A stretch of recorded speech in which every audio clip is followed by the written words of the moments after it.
ஐயா வணக்கங்க ஐயா. வணக்கம் வணக்கம். எப்படி இருக்கீங்க? நல்லா இருக்கு. சிறப்புங்கய்யா. கடந்த எபிசோட 4 ராசிகளுக்கு பார்த்துட்டோம். சரி. கோச்சார ரீதியா இருக்கக்கூடிய சுயசாரமா இருக்கக்கூடிய நட்சத்திரத்துக்கு வராங்க அவங்க. சனி, ராகு, குரு. ஸோ இவங்களாம் வரும்போது எந்த மாதிரி ஆளுமையெல்லாம் வரப்போகுது அப்படிங்கிறத பேசிக்கிட்டு இருக்கோம். உண்மையாலே இது எவ்வளோ பெரிய விஷயமா நீங்க நினைக்கிறீங்க ஐயா? அதாவது விதி என்பது நம்ம பிறந்த ஜாதகம்.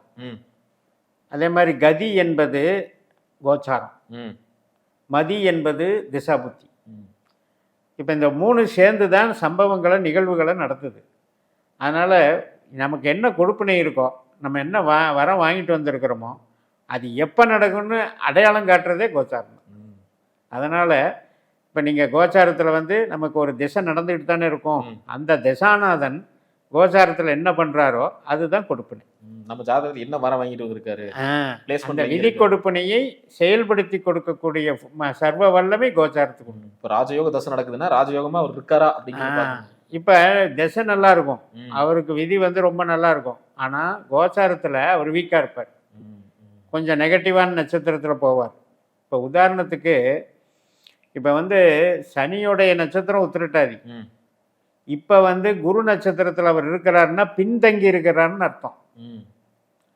இப்போ நீங்கள் சொல்கிற 21ஆம் தேதியிலிருந்து தான் அவர் நட்சத்திரத்துக்கு அவர் வர்றாரு. இது வரைக்கும் அவர் வலிமை இழந்து பின்தங்கி இருக்கிறாருன்னு அர்த்தம். அப்போ இது எவ்வளவு பெரிய முக்கியமான விஷயம். நாம் பாட்டுக்கு திசை மட்டும் நடக்குது, இத்தனாம் இடத்துல இருக்குதுன்னு மட்டும் பலன் சொல்லி பிரயோஜனம் இல்லை. அவர் நல்ல வலிமையில் இருக்காரா, சொந்த நட்சத்திரத்தில் இருந்தால் ஒரு பலன், அவர் நட்சத்திரத்துக்கு பின்னாடி உள்ள நட்சத்திரத்தில் போனால் ஒரு பலன், அவர் நட்சத்திரத்துக்கு பின்னாடி நட்சத்திரத்தில் இருந்தால் வீக் பாயிண்ட். அந்த மாதிரி கிரக வலிமையை அடையாளம் காட்டுவது கோச்சாரம். கண்டிப்பாக நீங்கள் சொன்ன மாதிரி இப்போ என்ன சொந்த நட்சத்திரத்துக்கு வருது ஒரு வீரியம் பெறும் அப்படின்னு எடுத்துக்கலாம். ஆமாம், அப்போ தான் அவருக்கு வந்து சொந்த வீடு மாதிரி, அது ஸ்டார்டிங் பாயிண்ட் மாதிரி, ஹோம் லேண்டு. சூப்பர். அங்கே இருந்து தான் அவர் ஆரம்பிப்பார். கண்டிப்பாக. அதுக்கு பின்னாலே எல்லாம் அவர் வீக்காக இருக்காருன்னு அர்த்தம். ஏன்னா சனியை பற்றி சொல்லிட்டோம். இப்போ ராகுங்கிறது சொந்த வீடே கிடையாது. பட் என்னன்னா சொந்த நட்சத்திரத்தில் வர்றது பெரிய விஷயம் தான். அவரே பிரம்மாண்டம். அந்த பிரம்மாண்டமே சுயபலம் பெறும்போது அசுரபலம் பெறுவார். இப்போ நம்ம பேசுறது எல்லாமே அசுர கிரகங்கள்னு பேர். பாரம்பரிய ஜோதிட பிரகாரம் அசுர கிரகம். ஆனால் ஒவ்வொரு தனி மனிதன் ஜாதகத்துக்கு ஒரு சிலருக்கு இந்த கிரகங்களெல்லாம் யோகத்தையும் தரக்கூடும்.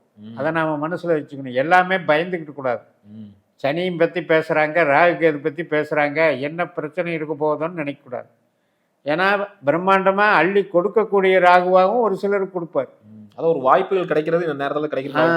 அதாவது கோச்சாரத்தில் வலிமை இருந்தால் இவ்வளவு நேரம் திசை வந்துருச்சு ஆனால் எனக்கு நல்லது நடக்கலை அப்படின்னு நினைக்கிறவனுக்கு கூட இப்போ வந்து அந்த அந்த புள்ளி ஸ்டார்டிங் பாயிண்ட் வந்த உடனே நல்லது பண்ண ஆரம்பிச்சு. 21ஆம் தேதியிலேருந்து அதுவும் ராகுவெல்லாம் கால் வச்ச உடனே பிரம்மாண்டமாக ஸ்டார்ட் பண்ணிடுவார். ஒரு யோகத்தை கொடுக்கணும்னா அந்த மறுநாளே திருப்பு முன்னே கிடச்சிடும். நாளைக்கு ராகு திசை ஆரம்பிக்குதுன்னா கரெக்டாக நாளைக்கு இன்னைக்கு சம்பவம் வேறு, நாளைக்கு சம்பவம் வேறு, அப்படியே திருப்பி விட்டுரும். இந்த வீடியோ நம்ம நேயர்கள் பார்த்துட்டு இருக்கும்போது கரெக்டாக இந்த ஆரம்பிச்சிருக்குன்னு நினைக்கிறேங்க. கரெக்ட். சிறப்புங்க. அதே மாதிரி குருவும் வராருங்க.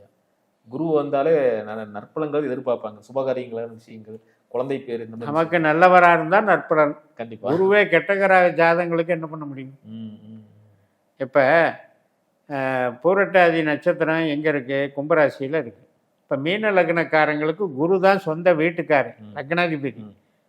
ஆனால் அந்த குரு வந்து 12ல் உட்காரும்போது, 12ஆம் இடத்துல குருனுடைய நட்சத்திரத்தில் உட்காரும்போது அது வந்து லக்னத்தின் பலனை செய்ய முடியாமல் தவிக்கும். இப்போ அந்த அவஸ்தை தான் குருவுக்கு இருக்குது. அதையும் நாம் புரிஞ்சுக்கணும்.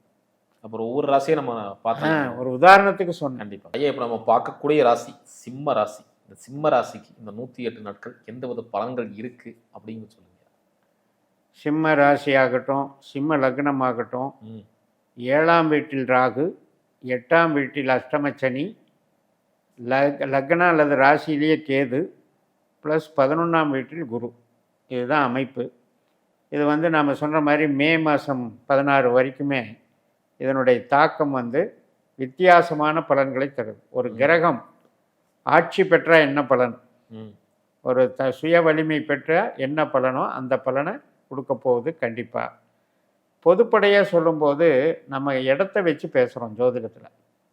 கிரகம் 8ல் இருக்குதுங்க, 12ல் இருக்குதுங்க, 6ல் இருக்குதுங்க, அது வந்து கெடுதல் செய்யும் அப்படின்னு ஜென்ரலாக எடுத்துக்கிறோம். அப்படி எடுக்காமல் ஒரு கிரகம் சொந்த நட்சத்திரத்தில் இருந்தால் தன்னுடைய சொந்த வீட்டின் பலனை தரும்.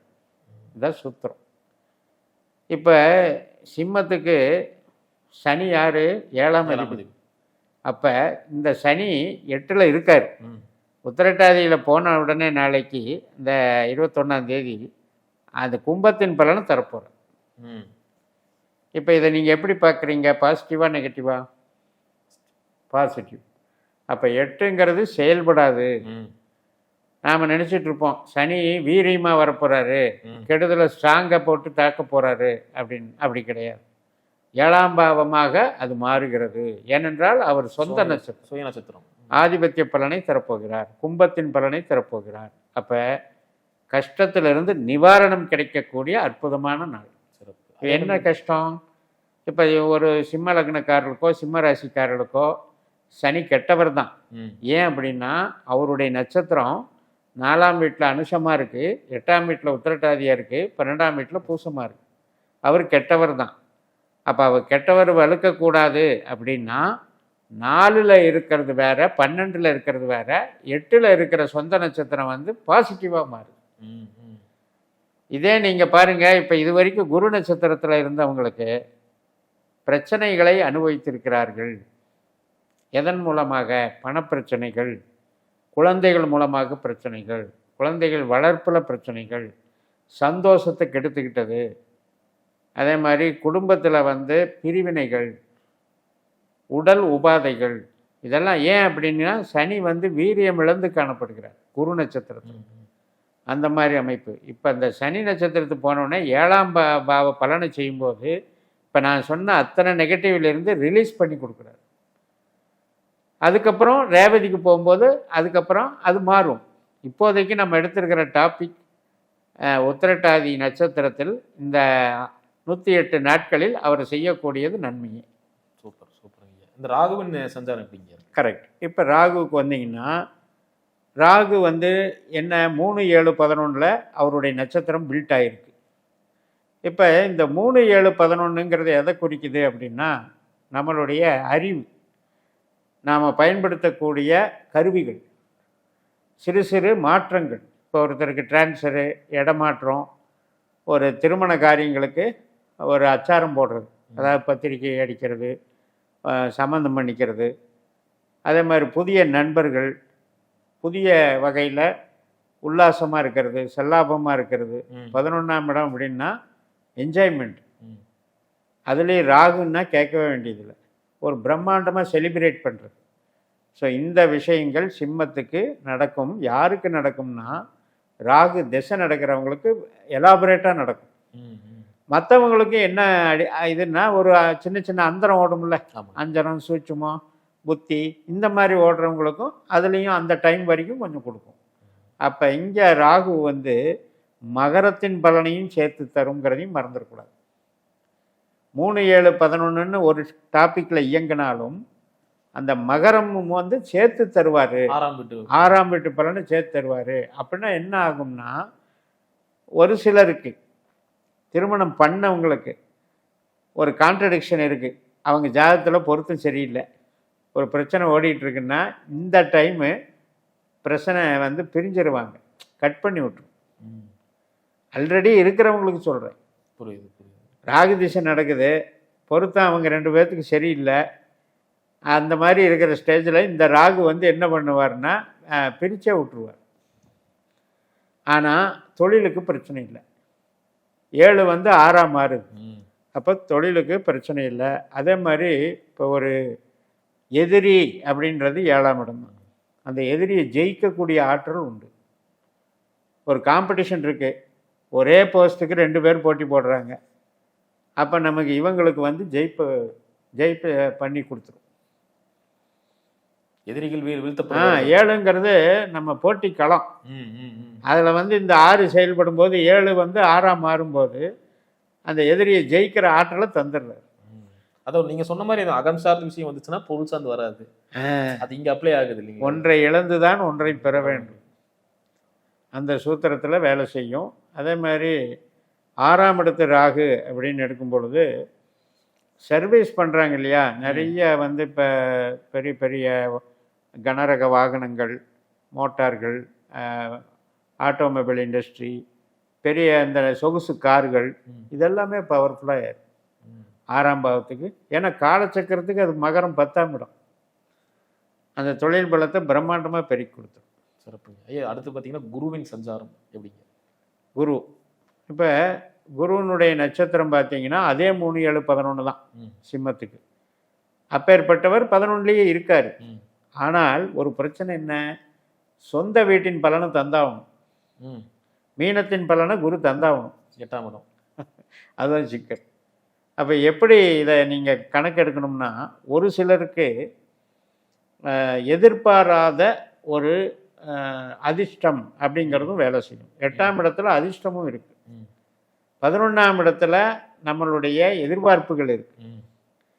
அபிலாஷைகள் பூர்த்தியாவது 11ஆம் இடம். அந்த அபிலாஷைகள் பூர்த்தியாவது அதிர்ஷ்டத்தினால் நடந்தால் எப்படி இருக்கும்? அப்போ பெரிய சிறப்பு. இப்போ உதாரணத்துக்கு இப்போ ஒரு யோக மார்க்கத்தில் இருக்காங்க, உபாசனை பண்ணுறாங்க, தெய்வ வழிபாடுகளில் நான் வந்து இன்னும் ஃபுல்ஃபில் ஆகலை, நான் கடுமையாக தவம் பண்ணுறேன், யோகா பண்ணுறேன், பிரார்த்தனை பண்ணுறேன், உபாசனை பண்ணுறேன், எனக்கு தெய்வ அனுகிரகம் எப்போ தான் கிடைக்கும் அப்படின்னு அந்த ஒரு அமானுஷ்யத்தை தேடி போகிறவங்களுக்கெல்லாம் திடீர்னு இப்போ இது வந்து பொக்கிஷமாக அமையும். அந்த 11 இருக்கிறதுனால இதை எப்படி பார்க்கணும்னா, வெறும் 8ஆக பார்க்கக்கூடாது, 11ஓட சேர்ந்த 8 அப்படி பார்க்கணும். அப்படி பார்க்க. அப்போ அந்த 5ஆம் வீட்டு வேலையை பார்க்கணுங்களா? 5ஆம் வீட்டுக்கு அது வந்து கெடுக்காது, ஆனால் குழந்தைக்கு அது பாதிப்பு. இப்போ 5ஆம் வீட்டிலேருந்து எண்ணுங்க, 8ஆம் வீடு 4ஆம் வீடாக வருது. அதனால் அந்த குழந்தைங்கிறது நம்ம இல்லாத இன்னொரு உயிர். இப்போ நம்மளுடைய அகம் சார்ந்ததுன்னா நம்ம உபாசனை, பக்தி, கல்வி, அறிவு இதெல்லாம் வச்சுக்கணும். அதே இன்னொரு நபர் அப்படின்னு பார்க்கும்போது 5ஆம் இடத்துக்கு பார்க்கும்போது பிரச்சனை. அது 5க்கு 4ஆக வருது. சரி, மனைவிக்கு எப்படி இருக்கு, கணவன் அல்லது மனைவி அப்படின்னு பார்த்தீங்கன்னா அவங்க சம்பாதிப்பாங்க. இல்லை அப்படின்னா அவங்களுக்கு இவங்க ஏதாவது நகை வாங்கி கொடுப்பாங்க. அவங்களுக்கு 2 இல்லையா, கும்பத்துக்கு மீனம் வந்து 2. 2ங்கிறது என்ன, ஆபரணங்கள், செயின், வளையல், எல்லாமே ஆபரணங்கள்லாம் 2ஆம் இடம். ஒருவேளை உள்ள அடகு வசதி கூட எடுத்து கொடுக்கும். சேமிப்பு, மனைவிக்கு உண்டான சேமிப்பு ஸ்தானத்துக்கு குரு ஆக்டிவேட் ஆகுறாரு. இல்லத்தரசிகளுக்கு ஒரு வாய்ப்பு இருக்கு. வாய்ப்பு இருக்கு. சிறப்பு சிறப்புங்க ஐயா. இப்போ வந்து இந்த சுபகாரியங்கள் பேசிட்டு இருக்கோம். ஸோ இந்த சிம்ம ராசி நேயர்களுக்கு இந்த கடன் சார்ந்த பிரச்சனைகளுக்கெல்லாம் ஒரு விமோசனம் இருக்கா? கடன் வந்து கடனுடைய ஜனன ஜாதகத்தில் அந்த கடனுடைய தொடர்புகளை நம்ம பார்க்கணும். இப்போ 2, 6, 10 அப்படின்னாலும் கடன் இருக்கும். ஆனால் அது வந்து நல்ல கடன். தொழிலில் எந்நேரம் பார்த்தாலும் இயங்கிக்கிட்டே இருக்கும். அது வந்து ஒரு வருமானத்தை கொடுத்துக்கிட்டே இருக்கும். கடன் தொகை லோன் இருக்குங்க, ஆனால் பிஸ்னஸ் நல்லா போகுதுங்க அப்படிங்கிறது 2, 6, 10. இதே வந்து அந்த 6ஆம் பாவம் 5 தொடர்பு கொண்டால், 6 வந்து 5ஆக மாறுதுன்னு வைங்க, கடனை வந்து காலி பண்ணிடும். திடீர்னு ஒரு அமௌண்ட் வந்துச்சு, கடனை செட்டில் பண்ணிட்டேன், அதோடு முடிஞ்சது. ஏன்னா அதுக்கப்புறம் எனக்கு வேலையும் இல்லை, 5ன்றது சும்மா இருக்கிறது. அதனால் அந்த மாதிரி போயிடும். ஒரு சிலருக்கு ஒரு பார்த்திங்கன்னா ஒரு பெரிய அமௌண்ட் வரும், செட்டில் பண்ணிடுவாங்க. அதே 6ஆம் பாவம் 8, 12 தொடர்பு இருந்தால் அவங்களுக்கு சிக்கல். இது பொது விதி. நீங்கள் கேட்குற பாயிண்ட்டுக்கு பொது விதி. இப்போ கோச்சாரத்தில் இப்போ இவங்களுக்கு யாருக்கு நடந்தால் கடன் கிடைக்கும்னா, ராகு திசை நடக்கிறவங்களுக்கு கடன் கிடைக்கும். அது வந்து நல்ல கடன்னே வச்சுக்கலாம், ஒன்றும் தப்பு இல்லை. அதே நேரத்தில் இப்போ வந்து கடன் வந்து தொழில் பண்ணிக்கிட்டே இருக்கேன், ஆனால் கடன் வாங்கிட்டே இருக்கேன், எனக்கு லாபமே இல்லை அப்படின்னு சொல்கிறவங்களுக்கு இப்போ என்ன நடந்துக்கிட்டு இருக்கு அப்படின்னு பார்த்தா, குரு திசை தான் நடந்துகிட்ருக்கு. காரணம் என்ன அப்படின்னா, இப்போ இந்த குருவனுடைய தொடர்புகள் வந்து இப்போ இந்த 8க்கு கனெக்ட் ஆகுது இல்லையா, ரொம்ப நாளாகவே 8க்கு கனெக்ட் ஆகுது. அதனால் ரொம்ப ரொம்ப அதை கவனமாக செய்யணும். குருவை பொறுத்த வரைக்கும் அக்கலக்கல் பக்கம் வேண்டாம். 8ஆம் அதிபதியே ஆறாரு குரு. அதே மாதிரி சனி வந்து நான் முதல்லயே சொன்ன மாதிரி சேஃபர் சைடு பண்ணிக்கிறார், ஏழை இயக்குறாருல, அதனால அந்த வலி வேதனை கிடையாது, கடன்னால வலி வேதனை கிடையாது. ஆனால் குரு வந்து இந்த மீனத்தை இயக்கிறதுனால அந்த மாதிரி குரு திசை நடக்கிறவங்க மட்டும் கடனில் பிரச்சனை. சிறப்பு. இப்போ பிஸ்னஸ் பண்ணிட்டு இருக்கிறாங்க அப்படின்னா கொஞ்சம் விரிவுபடுத்துன்னு நினைக்கும் போது இந்த காலத்தில் பண்ணலாமா? 10ஆம் இடம் என்பது 4ஆம் இடம் என்பது உற்பத்தி சார்ந்த பிஸ்னஸ். இப்போ விருச்சிகம் எடுத்துக்கோங்க, ரிஷபம்னு எடுத்துக்கோங்க. இப்போ அவங்களுக்கு என்ன திசை நடக்குது அப்படின்னு பார்க்கும்போது இப்போ ராகு திசை நடந்தால் பாசிட்டிவ், தாராளமாக விருத்தி பண்ணிக்கலாம். அதே மாதிரி சனி திசை நடக்கிறவங்களுக்கு பாசிட்டிவ், கூட்டு தொழில் கூட பண்ண வைக்கும், அது ஒன்றும் பிரச்சனை இல்லை. இந்த 4-10க்கு ஆதாயமாக இருக்கக்கூடியது குருவும் வர்றாரு. அப்போ இந்த ஜூன் வரைக்கும் நான் என்ன சொல்கிறேன்னா, டெவலப் பண்ணுறவங்க பண்ணிக்கலாம், எக்ஸ்பேன்ஷன் பண்ணுறவங்க பண்ணிக்கலாம், தொழில் பலம் நல்லா ஓடும். அஷ்டம சனியாச்சே அப்படின்னு பயந்துக்க வேண்டியதில்லை. அதே நேரத்தில் இப்போ உங்களுக்கு சனி திசை உங்கள் ஜாதகத்தில் 8ஆம் பாவ 12ஆம் பாவ தொடர்பில் இருந்தால் மட்டும் நீங்கள் ரொம்ப யோசித்து செய்யணும். இதையும் நம்ம ஞாபகப்படுத்துகிறோம். இப்போ அவங்க ஜாதகத்தில் சிம்மராசி அல்லது சிம்ம லக்னமாக இருப்பாங்க, அவங்க பிறந்த ஜாதகத்திலேயே சனி 8ல் இருப்பார். அந்த சனியோடு இந்த சனி போய் மெர்ஜாகிறார்ல, அப்போ என்ன ஆகும், அது வந்து யோசிக்கணும். ஏன்னா அங்கே 8ஆம் இடம் வந்து நீங்கள் இந்த வெறும் ஜூன் வரைக்கும் தான் 7ஆம் பாவத்தை இயக்கிட்டு இருப்பார். அதுக்கப்புறம் 2027 வரைக்கும் அப்புறம் அவர் அதில் தானே ட்ராவல் பண்ணியாகணும், சிக்கலாய். அந்த மாதிரி விஷயத்தில் கொஞ்சம் கேர்ஃபுல்லாக இருக்கிறது. ஆமாங்க. நாம் என்றைக்குமே நம்ம பதிவுகளில் சொல்கிற விஷயம் என்ன அப்படின்னா, ஒரு மொட்டையாக ஒரு விஷயத்தை நம்பாதீங்க, குருட்டுத்தனமாக போக வேண்டாம். இல்லை பயிற்சியை வச்சு எனக்கு ராகு நல்லா இருக்குது, லாபஸ்தானத்தில் குரு இருக்குது, இப்படின்னெல்லாம் கணக்கே ஜோதிடம் கிடையாது. இது எப்படி வேலை செய்யுது அப்படின்னா, நம்ம ஜாதக சர்க்கியூட்டில் உண்மையிலேயே எந்த பாவத்தில் எந்த கிரகம் இருக்குன்னு முதல்ல தெரியணும். சிம்மத்தில் 30 டிகிரி இருக்குது, 9 பாதம் இருக்குது. அந்த 9 பாதத்தில் மொதல் புள்ளியில் மக நட்சத்திரத்தில் பிறக்கிறவங்களுக்கு கடைசி புள்ளியான உத்தரம் 1ஆம் பாதத்தில் பிறக்கிறவங்களுக்கும் கம்ப்ளீட்டாக வித்தியாசமே இருக்குது. அப்படி இருக்கும்போது 19 சிம்மராசின்னு எடுத்துடக்கூடாது. ஈவன் பூரத்தில் பிறந்தாலும் அப்படி தான். அப்போ அந்த புள்ளிக்கு தகுந்த மாதிரி பாவங்கள் மாறுறதுனால நீங்கள் பிறந்தப்ப உண்மையிலேயே எந்த கிரகம் எந்த பாவத்தில் எந்த நட்சத்திர தொடர்பில் இருக்கோ அதை வச்சு தான் உங்கள் விதி நிர்ணயிக்கப்படுகிறது.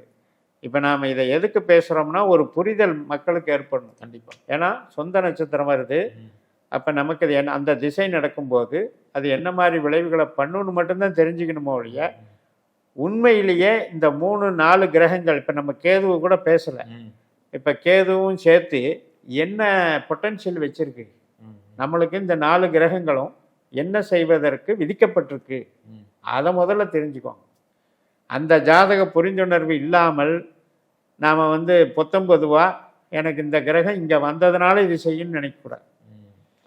இப்போ நீங்கள் பூரத்தில் பிறக்கிறீங்க, கேது உங்களுக்கு கெட்டவர், நீங்கள் லக்னத்தில் இருக்க நட்சத்திரம்னு நினச்சி பெருமைப்படக்கூடாது.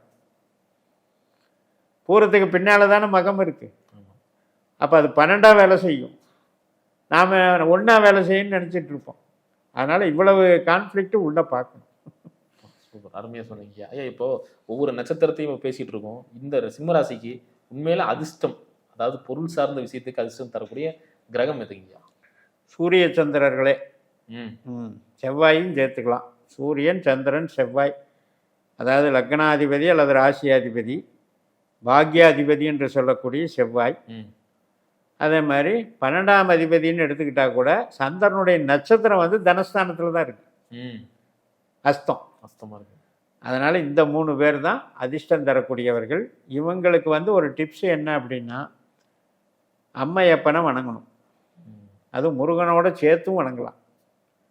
அதனால் இப்போ வந்து சூரியன் அப்படின்னா ஒரு மலை பிரதேசம், கவர்மெண்ட் சம்மந்தப்பட்டது, இந்த மேட்ரையெல்லாம் இயக்குனாங்கன்னா நல்லாயிருக்கும். அதே மாதிரி சந்திரன் இவங்களுக்கு 2ஆம் இட தொடர்பு வந்துச்சு அப்படின்னா நீர்நிலைகளுக்கு அடிக்கடி பயணம் செய்யணும், நீர் சம்பந்தப்பட்ட சேத்திரங்களுக்கு போயிட்டு வரலாம். இப்போ திருவானைக்காவல் திருச்சியில் இருக்குது, அது வந்து சிவனுடைய நீர் சேத்திரம், அதான் பஞ்சபூத தத்துவத்தில் நீருக்கு சம்மந்தப்பட்டது. அதே மாதிரி செவ்வாய் எடுத்துக்கிட்டிங்கன்னா பழனி முருகன் எடுத்துக்கலாம். ம். இப்படி அவங்க ஆக்டிவேட் பண்ணிக்கலாம். அந்த நட்சத்திரத்துக்கு பற்பல குறியீடுகள் இருக்குது. ம். அதற்குண்டான இடம், மிருகம், பறவை, மரம், இதெல்லாமே நம்ம அந்த வடிவம் இதெல்லாமே இயக்கலாம். அது நம்ம பல தடவை கண்டிப்பா ஒவ்வொரு இதுலேயும் நம்ம சொல்லியிருக்கோம். சொல்லிட்டு தான் இருக்கிறோம். ஸோ அதிர்ஷ்டத்துக்கு இந்த 3 பேர் தான். சூரியன், சந்திரன், செவ்வாய். இன்னும் சொல்லணும்னா நட்சத்திரம்னா இவங்களுக்கு வந்து வரிசையாக கிருத்திகை, உத்திரம், உத்திராடம், ம். ரோகிணி, அஸ்தம், திருவோணம், அதே மாதிரி மிருகசிரீஷம், சித்திரை, அபிட்டம். இந்த 9 நட்சத்திரங்கள் அதிர்ஷ்டமே. சிறப்புங்க. அடுத்து துரதிர்ஷ்டம்.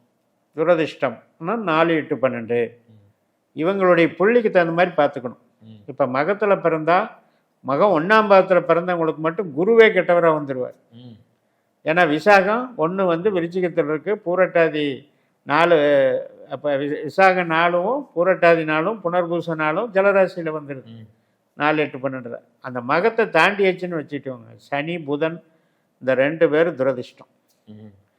அப்போ ஆயில்யம் கேட்ட ரேவதி, பூசவானசம், உத்திரட்டாதி இந்த 6 நட்சத்திரங்களுமே ரொம்ப கேர்ஃபுல்லாக இருக்கணும். ஒவ்வொரு மாதமுமே இந்த 6 நாள் பார்த்தீங்கன்னா பிரச்சனையாக இருக்கும்.